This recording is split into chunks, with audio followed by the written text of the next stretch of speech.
Salut à tous et bienvenue sur Hashtag Protestant 2.0. Je suis heureuse de vous retrouver en ce samedi 25 juillet.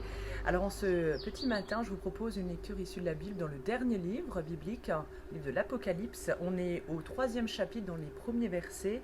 C'est le message qui est adressé à l'église de Sardes. Écrit à l'ange de l'église de Sardes, voici ce que déclare celui qui a les 7 esprits de Dieu et les 7 étoiles. Je connais ton activité, je sais que toi tu as la réputation d'être vivant alors que tu es mort. Réveille-toi, affermis ce que tu as encore avant que cela ne vienne à mourir complètement, car j'ai remarqué qu'aucune de tes actions n'est parfaite aux yeux de mon Dieu. Rappelle-toi donc l'enseignement que tu as reçu et la façon dont tu l'as entendu. Sois lui fidèle, change de comportement.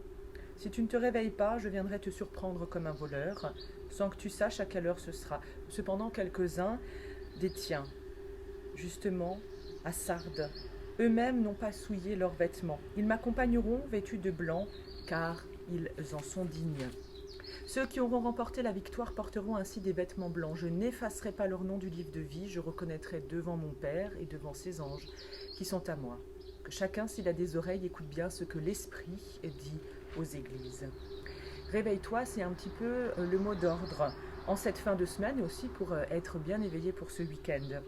Alors malgré les apparences, on peut avoir une foi qui peut paraître être en sommeil, une bonne partie de sa vie d'ailleurs, ou même voire complètement morte. Vigilance donc, c'est un peu le mot d'ordre. Celui qui reste fidèle à l'enseignement de Jésus recevra une récompense, nous dit la Bible, un vêtement blanc, un vêtement symbolique.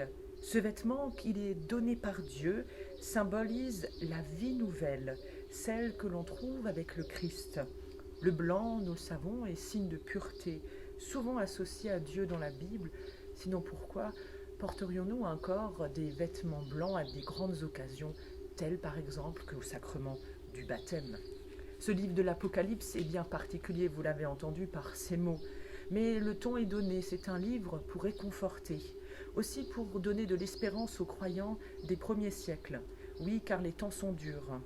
En Asie mineure, pour tous ces chrétiens à l'époque qui vivaient la persécution, ils souffraient, ils désespéraient même de voir le Seigneur Jésus revenir pour mettre fin à toutes les épreuves qu'ils vivent. Quand établira-t-il son règne? C'est un petit peu la question.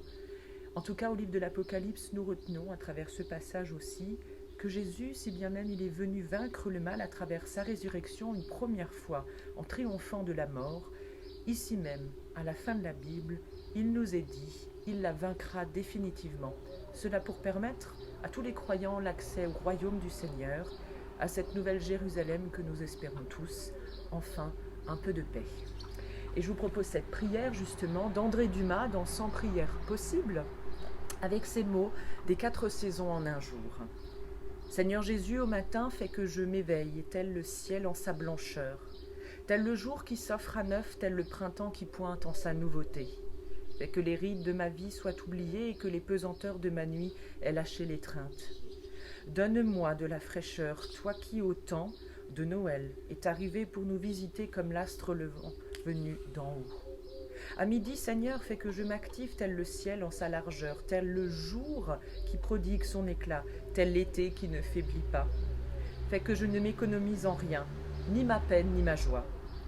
Fais que je vive et que je vivifie, donne-moi de la force.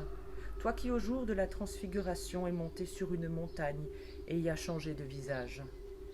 Seigneur, au soir, fais que je veille encore tel le ciel en sa lenteur, tel le jour qui se retire à petits pas, tel l'automne qui rougit et qui pâlit. Fais que j'arrête le tourbillon de ma vie et que je regarde puisqu'il n'est plus temps de le faire.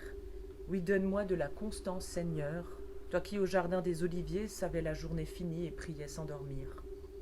À la nuit, Seigneur, fais que je me remette. Oui, en toi, Seigneur, tel le ciel en sa profondeur, tel le jour quand il est parti, tel l'hiver qui ensevelit toute chose. Fais que je ne manque plus ce qui m'a manqué et ce que j'ai manqué.